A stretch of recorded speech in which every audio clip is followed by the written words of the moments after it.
What's up, you guys? Sean Ross Sapp here for the Fightful.com podcast, November 28th edition. We're talking Monday Night Raw, a little House of Hardcore. We're talking maybe the death of superstars. Also an announcement of a big announcement in the MMA world. Who the hell knows? I'll talk a little bit about that too. It feels like it's been a month since I've seen you people. It's really been last Wednesday. It has been months since we've seen Trina, who's joining us. Let's just say this: House of Glory ring announcer. Yeah, Trina. yeah. Just announced today. So, Glory Pro is going to be February 19th in Alton, Illinois. Glory Pro, my bad. Yeah, no, it's okay. It's totally fine. House of Glory. Yeah. I mean, look, House of Hardcore is on Saturday. I think that's what you're thinking. But yes. Yes. But the main event right now that we have is Matt Riddle versus Big Mike Elgin. So I'm super excited about that. I know that, bro. We know Matthew Riddle. I'm very excited to see that. I know that yourself and Michael Elgin have been heavily promoting this show all over social media. Can't wait to see how that works out. I love like the incentive that he does on social media too. It's a creative way to sell some tickets. I like it.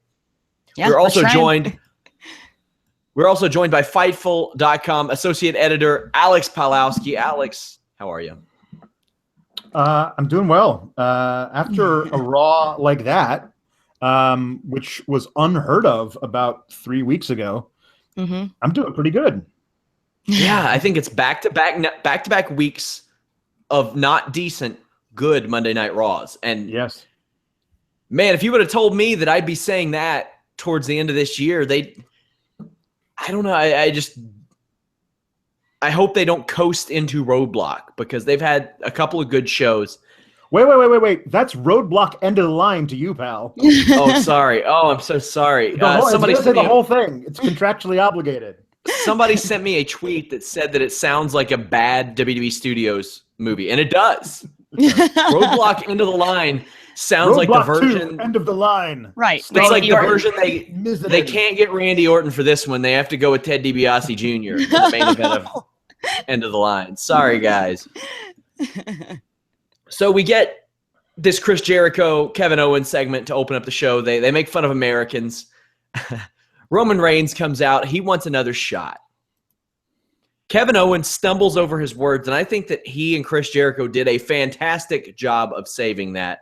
Trina, what's going to happen if you stumble over your words at Ring of House of Glory Pro? I have no idea. I mean, people are threatening to throw streamers at me and all sorts of stuff. I have no idea what's going to go on at this thing. I think I might just burst into tears and puke and like dab all at the same time. Like all of those things. So we're building this up to be quite a show. So we'll see. The rule is, when in doubt, dab. Dab, yeah. Puke, dab, Or, puke, cry. Yeah, when in doubt, vomit. Yeah. So we'll if you see. can't vomit, dab. Yeah, I'm excited. I love that Chris Jericho blamed Sin Cara for interfering in the match, saying that he was wearing the mask of Jericho. Put it on, man. I was so proud of that. So I was happy with the whole thing. I love that they've done this Sin Cara involvement. Fantastic. Roman Reigns does all this crap That's his name. That's what I call him, Smarmy Joe. Just come in like, hey, boys, how you doing? You miss me? And like, oh, God, he's awful. He's Alan Thicke in wrestler form. Yeah, it was pretty rough. The Reigns stuff. Either way, he got a match. In the midst of him getting a match against Kevin Owens tonight that would earn him a shot at Roadblock Into the Line, Kevin Owens tells Chris Jericho to shut up. Later on, we see the two argue. And I'll jump right into the Seth Rollins thing. Chris Jericho is leaving after arguing with Kevin Owens. And Seth Rollins is there at his limo and beats the living shit out of him. And boy, did it get a pop. It got a huge pop. A fantastic pop. And I thought this was a great segment. Trina, what did you think of the tease of dissension between Kevin Owens and Chris Jericho. Do you think this is the end? Because Kevin Owens was rather upset later in the night. He was, yeah. So, I mean, when it happened initially, when you told him to shut up, I am the Marky Smark. And so I bought it. And I tweeted that I'm not ready for this. I'm not ready for their breakup. And it's funny because I tweeted actually earlier that they are real life Terrence and Phillip. Like, it's amazing. It's amazing. One more thing too. I know. I have to call back one more thing because, wrestling, MMA, boxing. When you say Roman Reigns is the smarmy Roman Reigns, smarmy Joe, I don't know if you guys ever saw Tim Sylvia on Blind Date. That's really smarmy. God. And also Luke Rockhold on Millionaire Matchmaker, super smarmy. So that's what he's channeling. Did you ever see Paul Buentello when he tried to get the consequences promo over? Ooh. He tried to get the crowd to go. When he said something like "Don't fear me," he wanted the crowd to chant "Fear the consequences," and that shit failed so bad. And I feel like that's what happens when Roman Reigns comes out here and tries this hokey shit. He doesn't need to do that hokey shit. Which the unfortunate thing is, Goldberg's back. He's the no nonsense. I'm going to beat the living shit out of you in 60 seconds guy now. Mm-hmm. So I guess I don't know if they feel like that can't be Roman Reigns, but I don't know. Alex, you're forced to cover this every Reigns promo now that he's on Raw. You cover Raw. Yep. Listen, he comes out carrying the damn belt like it's his book bag. It's a blazer. And yes, exactly. Like he's got a sweater knotted about his shoulders. He's one strapping it like Channing Tatum in 21 Jump Street. And I was right there with you, Trina. I was like, no, you guys, you can't break up until I get a Christmas gift of Jericho and a Christmas list of Jericho segment. I need those before the whole thing goes away. Oh, that's happening. Also, your Terrence and Phillip thing, I do want when they actually do break up, to them just be across the arena from each other going, I'm not your buddy, guy. I'm not your guy, friends. I'm not your friend, buddy. Like, we got to have that. That has to happen. That has I love to it happen. so much. Now, this backstage beating that Seth Rollins gave Chris Jericho, this was very reminiscent of when they used to employ more backstage segments, Alex. And I think they need to do it more. We saw this throughout the show, and it worked. Yes, it's also a major selling point of WWE 2K17. They brought that back into the video game, and they're trying to sell more of that. So I feel like they can do a little cross promotion there. I'm surprised that TLC doesn't have a backstage brawl to more coincide with that kind of thing. It's a really easy opportunity for that. But no, I really liked I love a good parking lot brawl. The pedigree on the roof of the car was not was not the best pedigree I've ever seen, but yeah, it was okay. I did love Seth Rollins, surprising him, not supposed to be there, and it really worked in later when you can see Kevin Owens so distraught about Chris Jericho being taken to the hospital and he can't be there with him. So I don't know. I mean, maybe they're broken up, maybe they're not. Yeah, I just thought it was different. Well, it wasn't that different from what they did 15, 16 years ago, but it's different compared to now. Trina, would you like to see more of this? We saw some of this later on with Cesaro and Sheamus as well. Right. Look, I felt like I was 16 again, like 15, 16. I mean, Goldberg's back. They're doing backstage brawls. Like people are getting thrown through cars. And it's all the nostalgia. They're like really feeding into it. And so I don't mind it. It's tough. Like, I don't know what the young kids think of it, but I love it. And people were like, some people were saying that even if all of this stuff that we'd seen tonight had gone on in the Attitude Era, it would have been PG for the Attitude Era. So it feels reminiscent, but it still feels different. And then someone also mentioned today that if you look back on the Attitude Era stuff, it was all pretty bad, actually. You know, just like botched endings. Yeah, it really wasn't great. And so what we're seeing now is really, really very good for what we've been seeing for the whole year. Last week we saw a guy walking around with his dong out. I mean, is that PG compared to that? Right. I mean, and then you have Roman Reigns holding the belt that way, and people started tweeting that it's very reminiscent of the way that Stone Cold held the belt, like very disrespectful. So everything that's old is new again. It's weird. I feel at this point, Reigns is the heel because people love Owens and Jericho so much. Now, also not PG are the murders that we get to watch Braun Strowman conduct each week on Monday Night Raw. He absolutely killed R-Truth. He strangled Goldust. 26 years in the business, this kills Goldust. I hope they keep him off TV until the Rumble. I hope in the Rumble it's like Zayn, R-Truth, Ellsworth, Goldust, all these people that Strowman has just slaughtered trying to come back and get him. But Sami Zayn comes out and Braun Strowman beats the shit out of him again. Officials break him up. And they do a commercial break with Mick Foley heading towards the ring. He's screaming at Sami Zayn, saying that this doesn't need to happen. And they're in each other's face about this. And I liked where it was going, but the delivery between these two was a little rough, I thought. Alex, you accurately predicted Sami Zayn being the guy that would eventually stand up to Braun Strowman. Is this what you had in mind? Well, it's too early to say. It seems like they're positioning Sami against Foley here, which is interesting.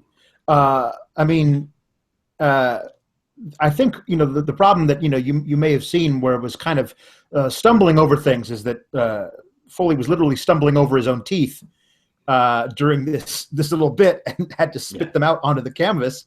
But I really liked their interplay back and forth of, Stephanie wanted to fire you. The compromise was I fed you to Braun. And I'm sorry I did that because I did not think he was going to murder you as bad as he did. And I certainly didn't think you were going to say, "Thank you, sir. May I have another?" Dude, you need to settle down or you're going to get yourself killed. And Sami says, did anybody say that to you? Because you're what I grew up loving, the guy who would not stay down. I mean, that's a really, really cool interplay between those two. Like Foley being the guy who took more punishment than anyone, now looking back on it, realizing how foolish it was and trying to save another guy from going down that same path. That's an interesting story to tell, and I'm interested to see where it goes from here. Trina, do you think that Sami Zayn eventually beats Braun Strowman? So first of all, I have to say I'm a fan of Sami. So when they cut back from commercial and you could hear him say, charity case, I just cringed. It was so, it just made me feel bad. And now that Alex has brought up this point, he's completely elevated the story into something else. And now I want whatever Alex said, I want that to happen. Like I want Sami to be this juxtaposition with Mick Foley and sort of mirror his career, because you could put those two up against each other and parallel their careers. I think that is really interesting storytelling. I don't know if the younger generation knows about that history, but I think for me as an older fan, it's fantastic. I really love that. All in on Braun Strowman. Man, I love that dude. Love Braun Strowman. This is how you book a guy that has weaknesses. You cover him up. You make him look really strong. He basically worked a 3-man impromptu gauntlet match. Like I wish they'd have him work a 12-man gauntlet match. Yeah, they should. They honestly should. Like they should have him. They should have him come into the Royal Rumble in the middle when no one's been eliminated, and he eliminates like 9 guys in a row. Just tosses them all out. The final episode of Superstars, if Superstars is to die, which Alex will talk about in a moment, they didn't tape any episodes or any matches for Superstars this week, should be Braun Strowman in a gauntlet, killing all of these superstars, all-stars, just to kill the show off. That's how you do it. Alex, you covered superstars for quite a while. I believe that's what got you this job. Yes. To begin with. That ceased a few weeks ago as we decided to use your talents and time elsewhere. What is your lasting impression of the WWE Superstars program as we know it today? Wow, so many thoughts. Mm-hmm. It would be a lie if I said that I was sorry to see superstars go. But there's a point where, there's that old dog that's just so riddled with cancer that, you got to put him out of his misery. It's doing more of a disservice to keep the poor old guy around than it would be to just take him to the vet, and be there with him as he takes his last breaths. Superstars has been dead for a while, especially since the draft that killed both Superstars and Main Event, because when you have you split up basically the D level players into two different shows. I mean, you got Jinder Mahal working matches with Curtis Axel, and no one could possibly care. So, I mean, this is the one thing that this does, though, is it makes me wonder, where do certain other people show up when they wind up getting called up? Why was Jinder Mahal hired? Well, that's true. I mean, your thing is Jinder Mahal. Why was he hired? Why couldn't Ty Dillinger do it? But I don't want Ty Dillinger anywhere near Superstars or Main Event. He's better than that. The guy that I was thinking would be a great worker on Superstars is a guy like Buddy Murphy. He's a really good worker. He's solid in the ring. He knows what he's doing, and he can get his ass beat. That's what you need. You need that guy to lose to Neville every week. I'd rather have it be Buddy Murphy than Jinder Mahal.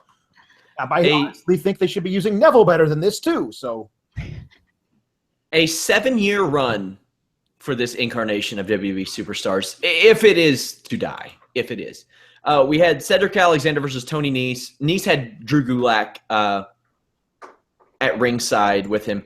A programming note for tomorrow's podcast. We decided that we're going to do at least tomorrow's podcast following 205 Live. We figured that since it's the first episode, title match, it would make more sense to do the post SmackDown podcast after 205 Live. Now, moving forward, we will assess that. It's more likely that we'll do it after SmackDown because just the pattern in which WWE has treated new shows, not too promising.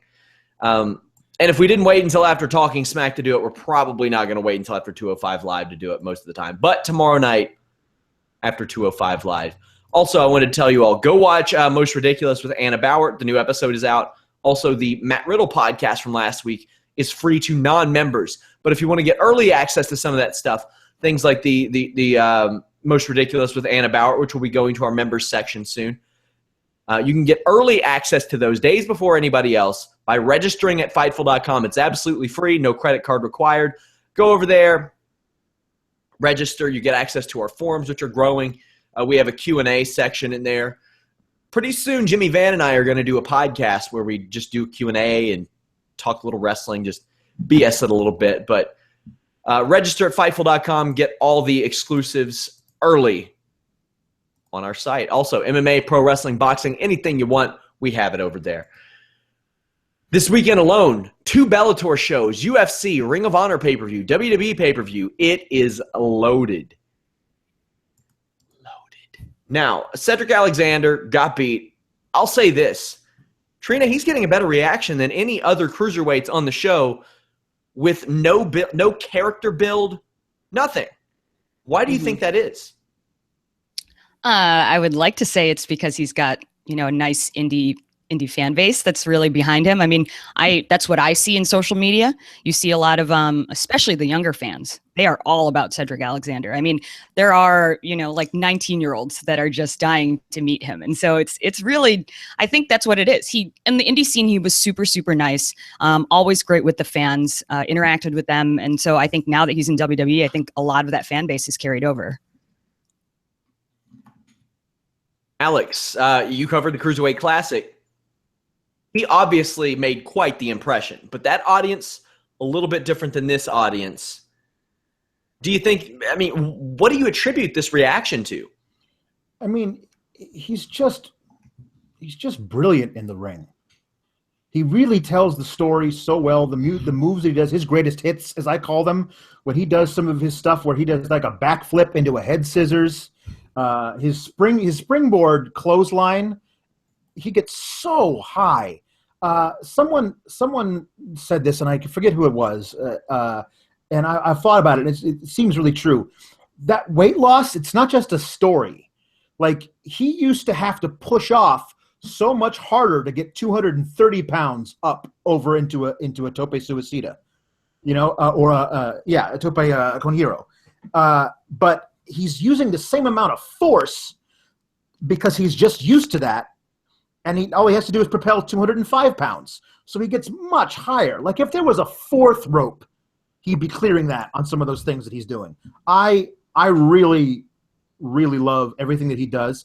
And honestly, my second favorite guy in the Cruiserweight division right now is Tony Nese. I love the way both of them work. I love the way they work off together. I think it's really funny that Drew Gulak is out there with Tony Nese, unnoticed and unannounced by the commentary team until he got involved. But he was walking around out there with his weird samurai bathrobe.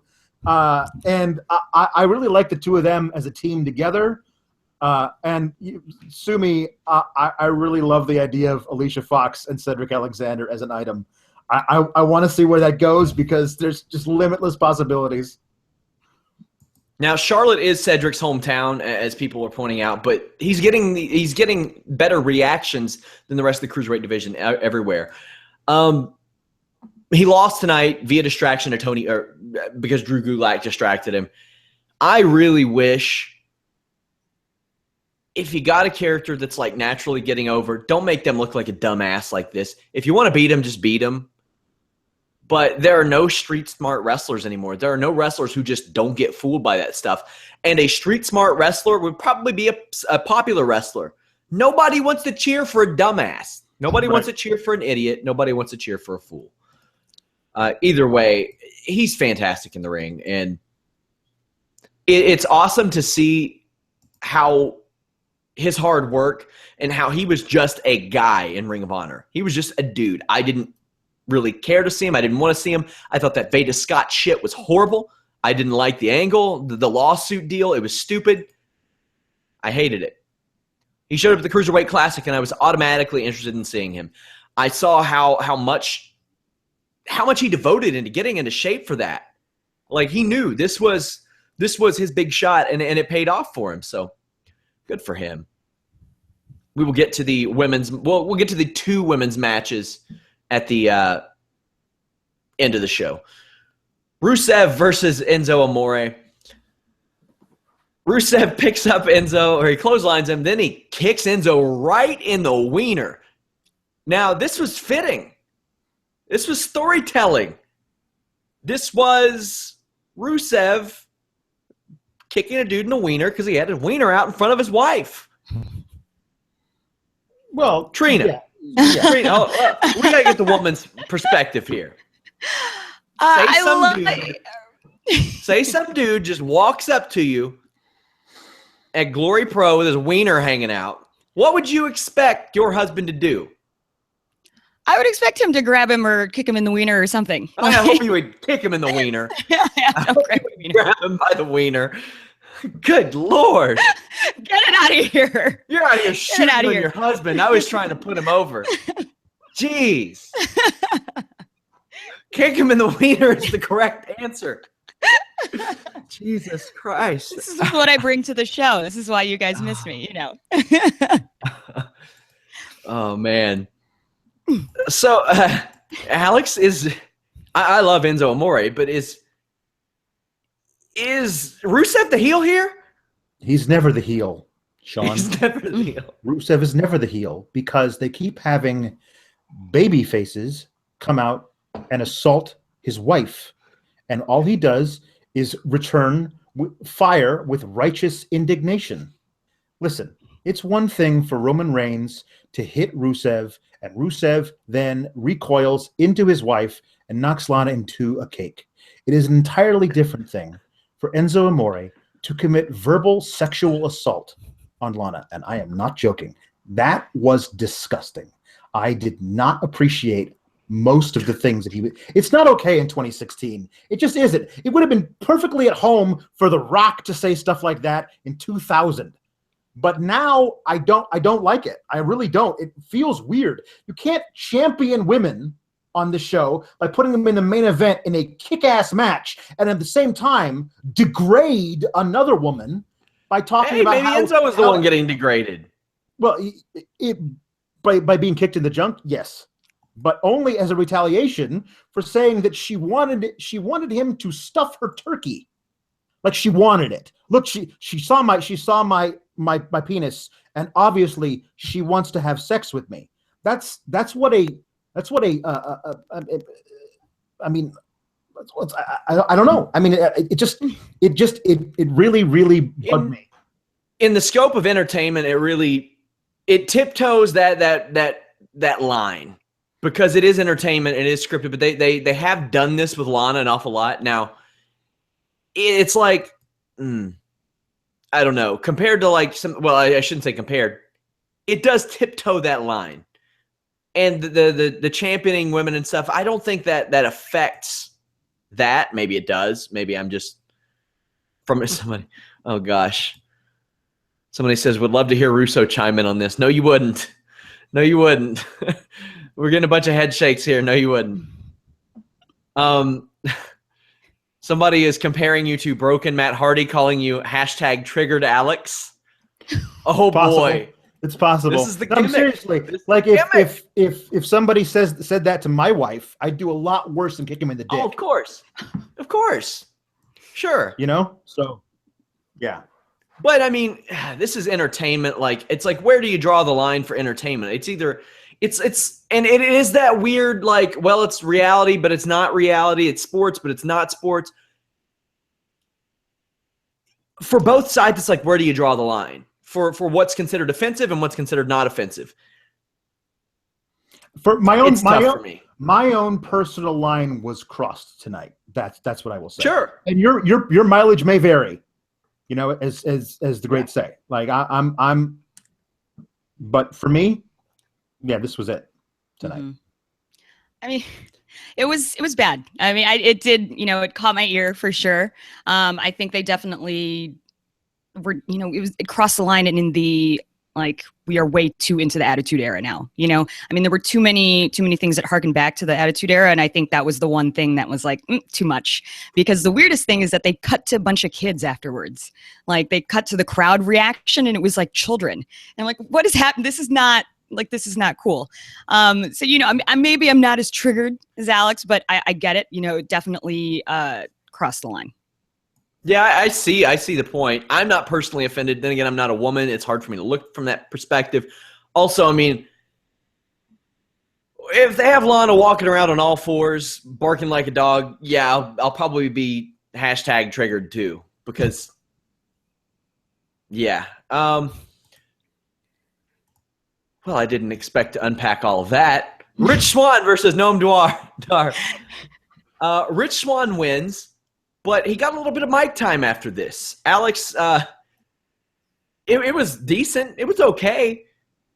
He looked a little crazy, and I liked that. I liked that he looked a little crazy. I really like Rich Swann. I really loved everything Brian Kendrick was doing on commentary when he called Byron Saxton a quitter. Like, it was just vicious. Like, it was really, really good stuff that Kendrick was doing. The match was fine. Swann gets on the mic. He's doing some good stuff, but the crowd could not have given less of a shit if they were really, really constipated. Like, they did not care. And I feel like they've really messed up this Cruiserweight thing. And I'm hoping that 205 Live finds its niche audience. The people who love the Cruiserweight Classic will be able to tune into that and watch that and love that, because it'll be more like that. Like, there are 2 Cruiserweight matches tonight, and they both revolved heavily around rest holds. And that's just not the kind of Cruiserweight action that I fell in love with watching Nitro 20 years ago and covering the CWC this summer. Trina, do you think Rich Swann takes home the title tomorrow? I don't, but I do like what they did with him tonight, that they gave him the mic and gave him a little bit more personality than just a dude that dances. I think everybody really liked, the promo that he cut. And I agree with Alex, the stuff that Kendrick was saying, that stuff actually triggered me, because I was like, leave Byron Saxton alone. I think Brian Kendrick's on drugs and I have no idea what's happening right now. And so it almost feels like that whole segment was a promo for 205 for the TV audience, because, the audience in the arena couldn't hear any of the weird stuff Kendrick was saying. So I think it was for the TV viewer to be like, what is going on right now? Suddenly Rich Swann's saying weird stuff and Kendrick's on drugs. I have no idea. So it's like, the whole segment to me was good. But I did notice that the crowd was dead, and I feel like maybe, that was for the home audience. They need to do this with more of the talents. It's got to happen to just more than Rich Swann. We see Cesaro and Sheamus in a bar talking about how they never have to team again. And they are like, can you believe Mick Foley thought this would work? And they said, well, at least we have Survivor Series. Then they get made fun of by a bunch of indie wrestlers, one of which, Tessa Blanchard. That was, hey, familiar face. Then they beat the shit out of all of them. I love this. This was another one of those backstage segments. Trina, this was fantastic to me. It was awesome. I was saying, I'm like, where's this bar? I totally want to go to this bar. I mean, there's no place in the universe that this bar exists where it's just like Sheamus and Cesaro in like formal wear, and then a bunch of indie wrestlers in the back. Tessa Blanchard looked beautiful, by the way. I saw her right away, and it's just a bunch of indie wrestlers in the back. And I tweeted, I was like, I want to be at this bar. This is amazing. Maybe we can have a semblance of this bar at Glory Pro, February 19th in Alton, Illinois. And then maybe we can have a bunch of indie wrestlers at a bar too. So hopefully we can do the same thing. Somebody asked what that abomination on your bed was. I think they were talking about your dog. My dog?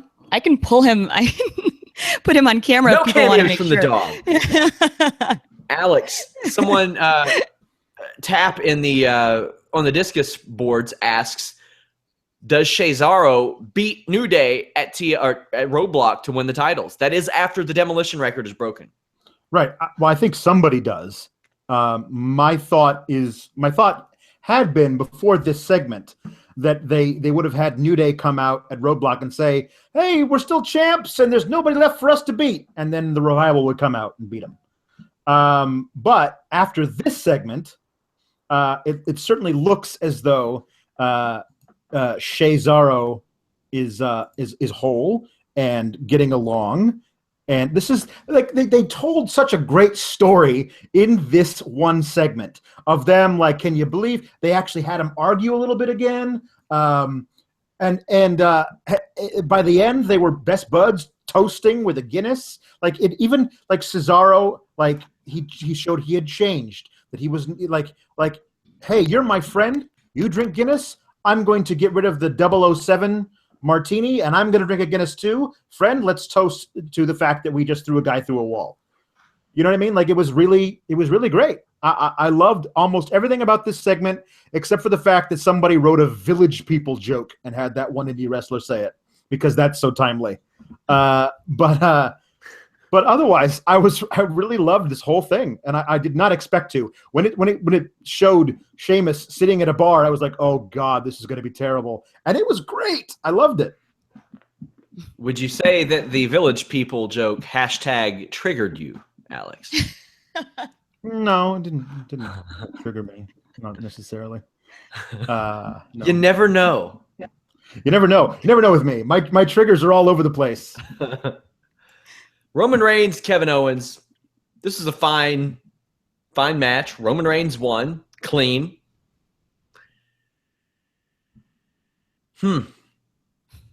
Surprise, surprise. So what happens with the U.S. title? It just goes undefended when you have these rosters split in half? Do maybe Kevin Owens and Chris Jericho cost him this title? Alex, that's the real question I have. Yeah, it seems like it's not a title for title. Like if Owens beats Roman, he doesn't get the U.S. title. But if Roman beats Owens, he gets the Universal title, which isn't fair at all. So I'm hoping they switch that and at least make that up for grabs as well before Roadblock, end of the line. Yeah, I mean, I guess the U.S. title is kind of just not really important right now. They don't have anybody to feud with Roman over it.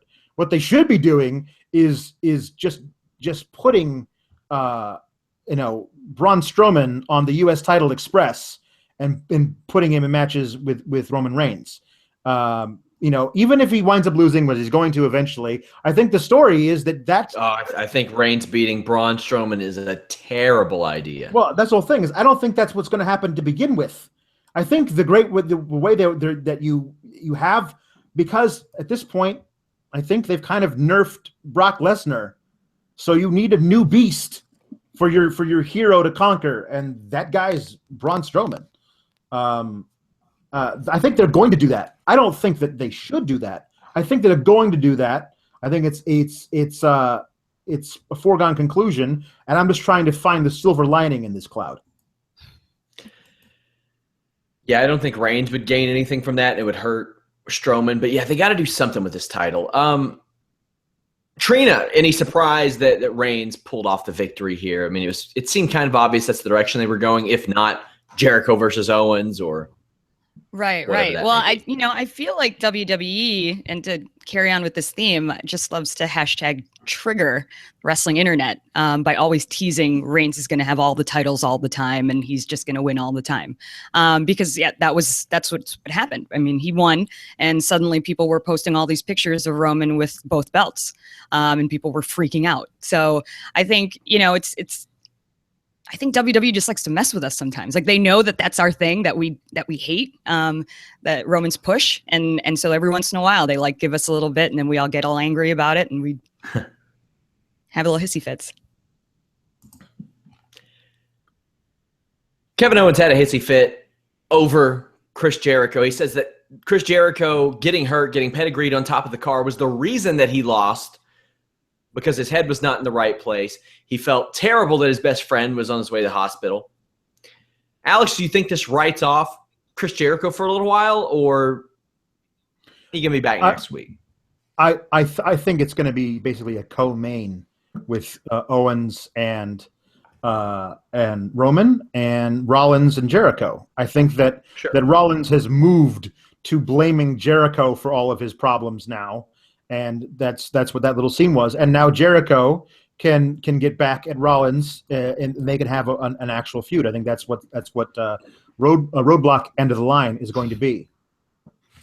So we're looking at Rollins, Jericho, probably Cesaro and Sheamus against New Day, Reigns, Owens, probably a Cruiserweight title match, maybe another Sasha Charlotte match. Who knows? Speaking of, well, I'll wait. We had a taped segment with Paul Heyman. This is used to announce Brock Lesnar is entering the Royal Rumble. We all kind of knew about that, but Brock Lesnar, Bill Goldberg, Royal Rumble. I'm pumped. Yeah, I'm excited to see it. Now I'll ask you this, Alex. Hold on. Does Goldberg last longer in the Royal Rumble than he did in the match at Survivor Series? Lesnar, right? Lesnar, you mean? No, either one of them. I Specifically, does Goldberg wrestle longer in the Royal Rumble than he did at Survivor Series? I think he might go double. I think he might go the full 3 minutes. I think he might go the full 3 minutes. I'm going out on a limb here, but I think he might. I don't know. I feel like it's destined for these guys to eliminate each other. With the it's either Brock straight up eliminates Goldberg or they do the whole thing like one guy clotheslines the other guy over the rope and they both go. That seems like where they're taking this. But I'm excited for this, and I was apprehensive before this promo. They ran a poll on their own website, on the WWE's own website, saying, "Are you excited for Brock Goldberg 3?" And 51% of the audience was. 49% was like, "Nope, I'm done. I'm out of it." I would like for them to do that same poll now, because I think it'll be different. Because Heyman was great. He hadn't shaved. He was crying from the very beginning. That's tough to do. Like as a stage actor for like 20 years, it's tough to cry on cue, and he was doing it. I mean, he might have put some stuff in his eyes, to get him started, but he was great. The whole thing of like, listen, I'm scared for Brock. Like, I've never seen him like this. I don't know what he's capable of. There was also something very, very cool that I think is a great layer to this relationship. Paul Heyman is not just the advocate for Brock Lesnar. He's Brock Lesnar's friend, and there's almost a paternal relationship there.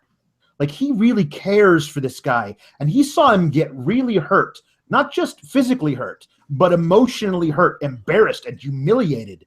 And that did something to Heyman that we were able to see. And I love the idea of, what is Brock with a chip on his shoulder going to do if just the other guy was just, out there for laughs? Like, this could be dangerous, and I don't know what he's capable of. I'm sold. It was a different side of Heyman, and I thought that was good, because Heyman has gotten really, really repetitive. Trina, anything to add?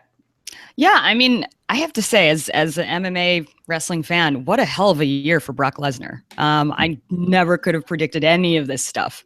The ups and downs. I mean, pretty much everything that he did this year, I thought was, opposite was going to happen, pretty much. I didn't think he was going to win in UFC. I didn't think that he was going to lose a couple of weeks ago. And so this is such crazy storytelling to me. And Heyman was brilliant.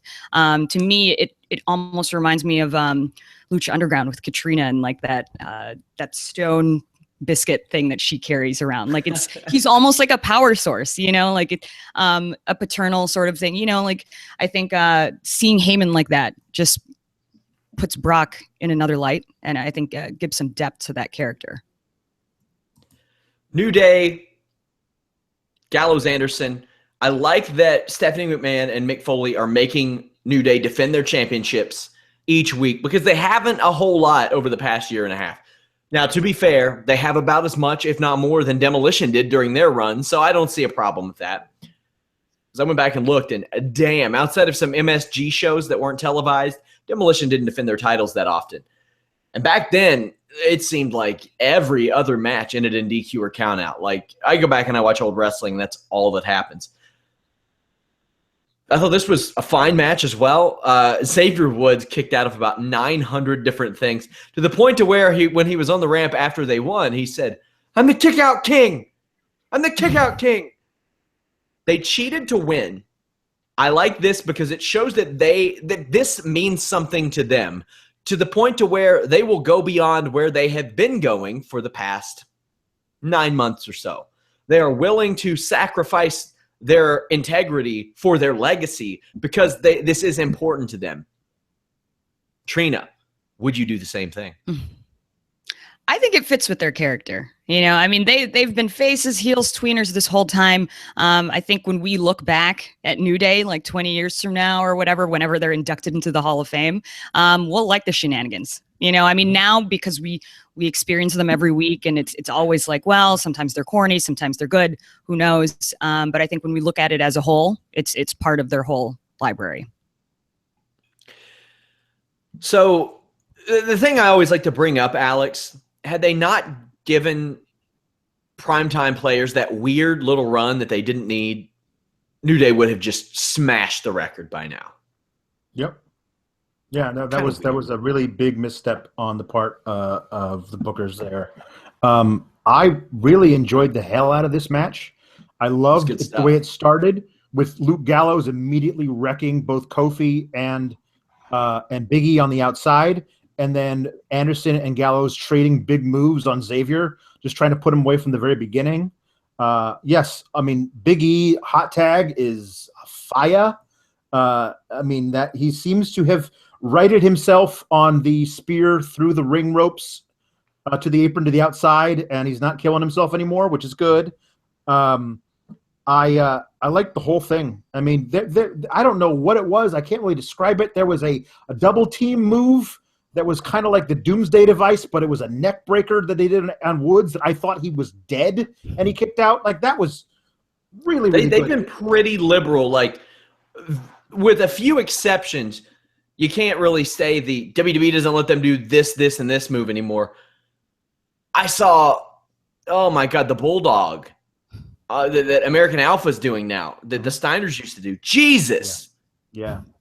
No, like the move that Tony Nese finished Cedric Alexander with. They wouldn't have allowed that a few years ago. They wouldn't have allowed it. And I thought this was good stuff. It was really cool to see. It was E and Woods. I really love Woods as what he does in the ring. Like, he's a great underdog, but he's still cocky, which is really cool. I really like the dynamic of those two.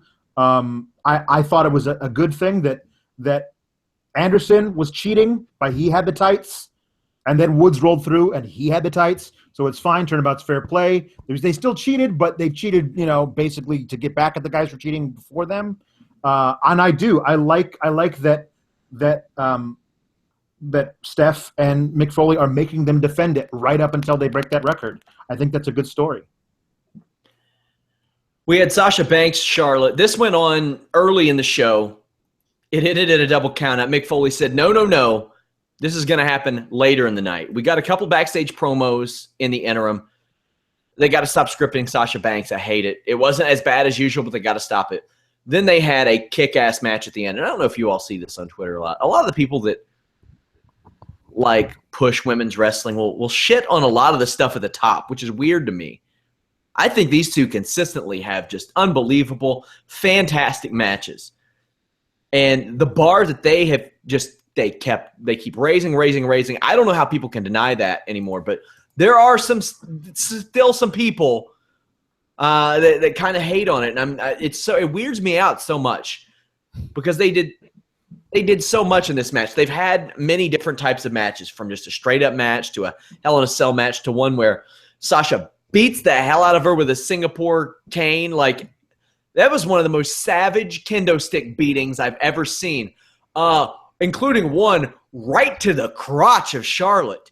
Oh, my God. She went for a kick, and Sasha didn't mean to, but thwack, right between the legs. Damn, that looks like that hurt. Charlotte does a moonsault off the announce table down. I kind of wish she just would have caught her and done the AJ Styles reverse DDT, because she could hit that if she wanted. Charlotte gets this disgusting boot to the chest of Sasha Banks. There's a natural selection off the stairs. There's a figure four on the floor, and then Sasha cracks her with the cane again. There's a lot of fun. The knees from the barricade to the floor. Then finally, Sasha Banks taps out Charlotte with the bank statement. Damn, I love this. And I'm cool with them doing the hot potato. I like that they're doing the hot potato with the title, because any given night, one of these two can beat each other. Hey, you're in one's hometown. Who gives a shit? They're winning the title. Now, maybe I didn't feel that way when Sasha got beat in her hometown, but they don't care about feel-good moments. They don't care about runs. They don't care about anything. Damn, I'm over the moon about this. Trina, your thoughts? Oh, I'm so about it. And I'm glad to hear you talk about it this way so enthusiastically, because, I'm a big Lucha Underground fan. I love seeing, Sexy Star obviously is amazing.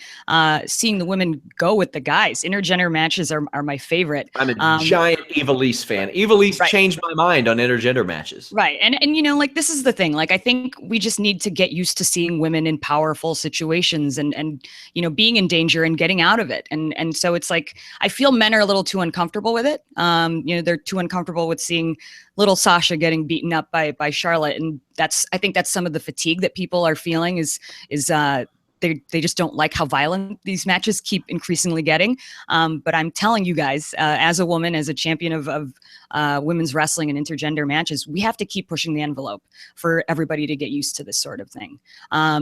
Sasha and Charlotte are just getting better and better with each match. I know, in the early matches, people were cringing and things like that, but you have to give them time to get experience and give them these matches to really, work through all the stuff. Yeah, there they were did so much cool shit. They really did. There were many, many moments in this match where I made this face. Like it was one of those things, like the double knees off the barricade it seems like a very simple thing because it's not from that high.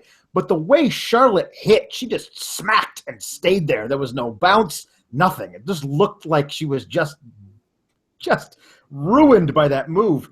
But speaking of being ruined, like they had to know this is because in another arena, you couldn't finish the match this way. They had Sasha take her up the ring, the arena steps, put her through the railing in between these two things, and then do the bank statement, pulling her back across that railing. Like that can't happen in every arena because not every arena is designed that way. It was perfectly put together, and what a great way to end this. And also, let's not forget that earlier in the night, Sasha Banks dedicated her win to Ric Flair.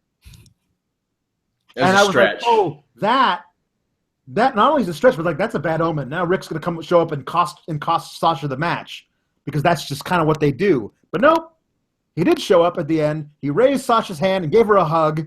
And it was like, well, let's all forget about the horrible things that Ric Flair did when he was Charlotte's manager, because none of that happened. Just forget about it. It's all okay. Moving on. One problem was the lack of continuity that we always speak about.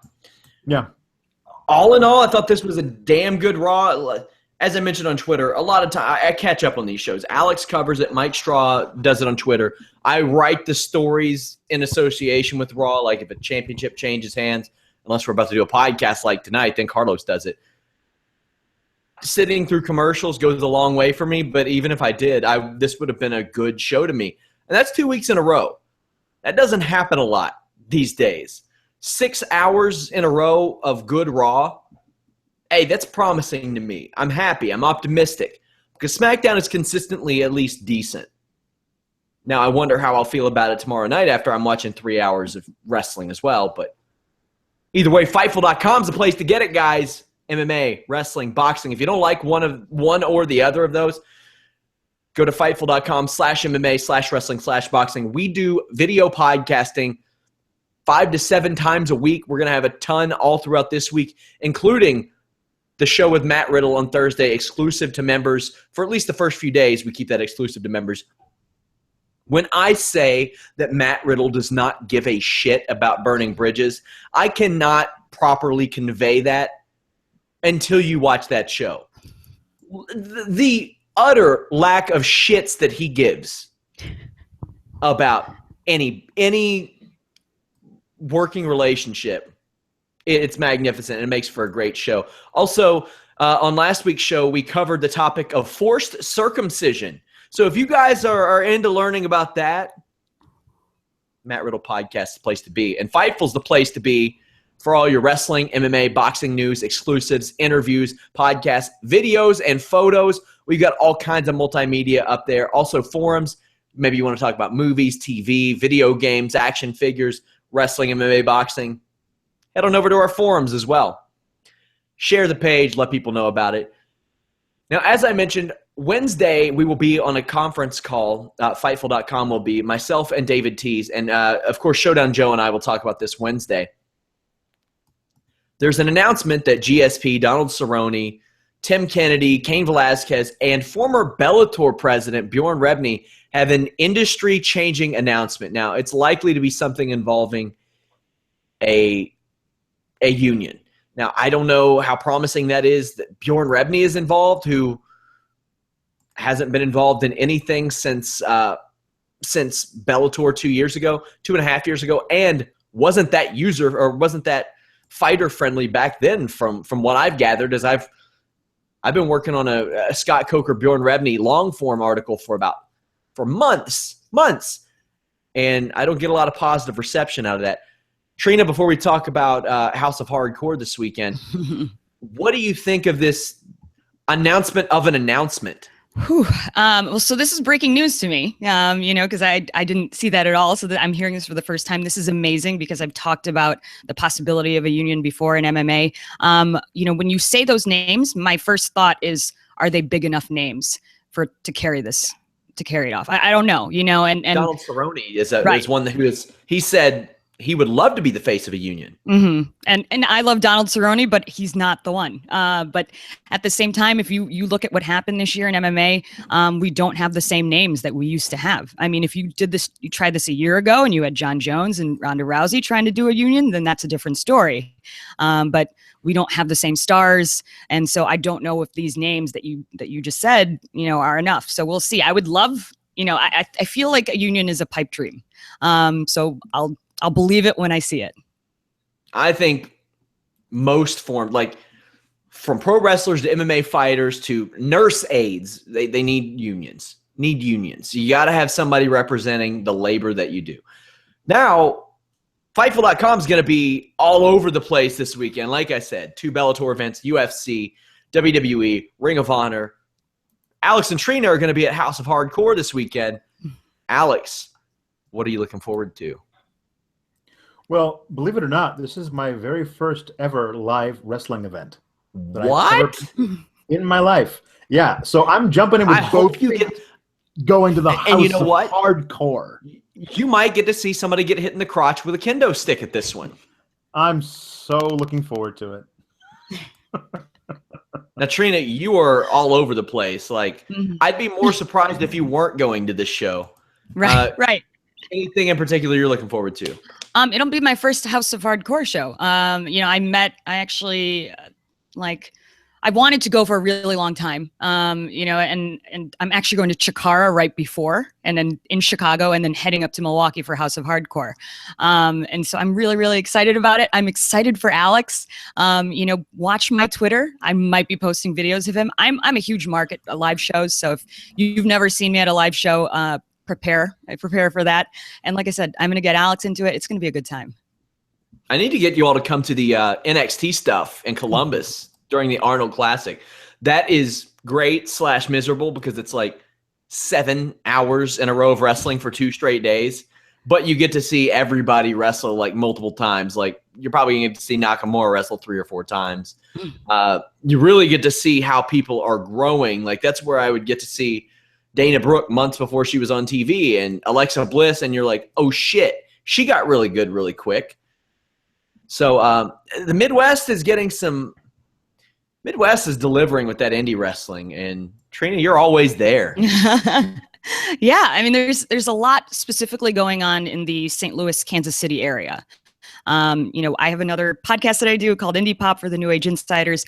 We talk about it. There's new organizations popping up, and obviously the one with Michael Elgin, that just came up. I mean, that literally has happened in 3 weeks. I started hearing rumors about it, and I started texting people, and they're like, no, it's happening. Like Elgin's, he's on it. And things have been happening so fast. And so I knew about the ring announcer thing for a while.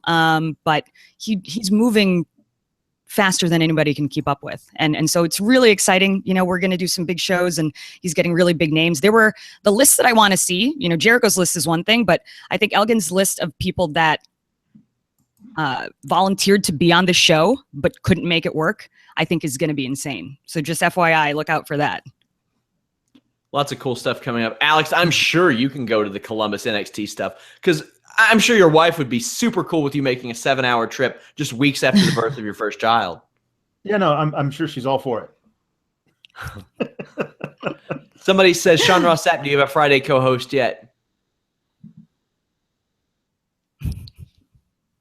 We got some stuff coming, guys. We got lots of stuff coming. Do I have a Friday co-host? Do I have Friday co-hosts? Do I have even one? I don't know. Maybe I do. Guys, Fightful.com. Visit, share, Reddit, Facebook. Facebook groups really help. Twitter. Follow us online at Fightful Online. We are ramping up our Facebook page. Everything from stories to memes to, if I can figure out how to do the live videos on there, I do it on my personal Facebook, but I haven't figured out how to do it on the business Fightful page yet. If I can, I'll do like short daily news updates and, promote the page, cool stuff like that. But the Friday thing, we got some stuff coming. Somebody says Santino Marella, new SRS co-host. Santino Marella is one of like 74 people that we have had conversations with and maybe had an agreement with, maybe talked to, and then they do their own show afterwards. Like if a pro wrestling personality has started a podcast within the past 3 months, I guarantee you we have about 95% of them we have talked to. So there you go. Somebody says, Sean, is Alex wearing a do-rag? He is not. I wish he was. No. Well, last week I was for the promo because I had to get into character. But Wait, did you just have one? Well, I mean, you do a lot of theater stuff, so I wouldn't be that surprised. Well, no, I mean, I'm a guy who shaves his head, so so it comes in handy if I'm out doing stuff, so the sweat doesn't get in my eyes. Somebody says Vince Russo is the CM Punk of Fightful. No, here's the deal with Vince, guys. Vince didn't want to cover wrestling anymore. Me and Jimmy didn't want somebody at Fightful who didn't want to cover wrestling anymore. We're not a political site. We work with a political site. We work with Trig Tent all the time. If Vince wants to write for Trig Tent, I'm sure that Trig Tent will have him. But this isn't Trig Tent. This is Fightful.com. And Vince doesn't want to cover wrestling anymore. Then we had to part ways, unfortunately. Still get along great with Vince. I'll not mention the feuds that he's having right now on Twitter, but yeah, there's no like banishing the name of Vince Russo or anything. I think we still do ads for some of the articles that he wrote, actually. Somebody says, get Scott Hall to be the new co-host. That's a guy that I've actually pitched the name of before. It's just a matter of getting him to respond to emails. I'm saving this for the Q&A Fightful thing. I'll let you in on all the behind-the-scenes shit on a different show. Also, the show is on iTunes now. Go subscribe. Subscribe to us on YouTube. Leave us a thumbs up. Somebody says, will you have any upcoming interviews with past WWE talent? Go ask us these questions on the Fightful.com forums. Trina, anything to leave the people with before we go? Look out for my Twitter because I'm going to document this whole process with Alex and House of Hardcore. It's going to be a great time. So watch out for that. I hope that Alex does the Dana Brooke getting someone's attention, egging them on deal that he did last week throughout the whole show. Yeah. I don't think I'll be able to stop myself. I'm going to be so excited. Alex, anything to tell the people before we go? No, just look out for my preview of SmackDown, which will be up tomorrow. And then I will have a full preview and predictions for TLC at the end of the week. Twitter, Facebook, at Fightful Online, Fightful.com. You can follow me at Sean Ross Sapp. I am #verified. You know, me and Matt Riddle and Showdown Joe, just a few verified bros. You know, not these worms wouldn't know anything about, but maybe we can change that, guys. Thank you guys so much for joining us as always. Really appreciate it. Somebody says my wife gets pissed every time she hears "What's up, you guys?" You know what? You should probably divorce her then, as I'm about to divorce this podcast. See you later, guys.